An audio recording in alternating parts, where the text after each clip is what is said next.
There are many scalp conditions that can be impacting hair loss. So there are things like dermatitis, there's rosacea, there's folliculitis, there's seborrheic dermatitis. These are all on the scale of a dermatitic condition.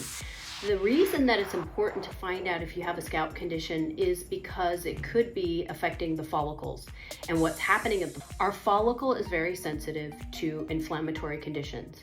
And inflammation can come from many different sources, but when we have a scalp condition and it's not being treated, it can essentially strangulate the hair follicles.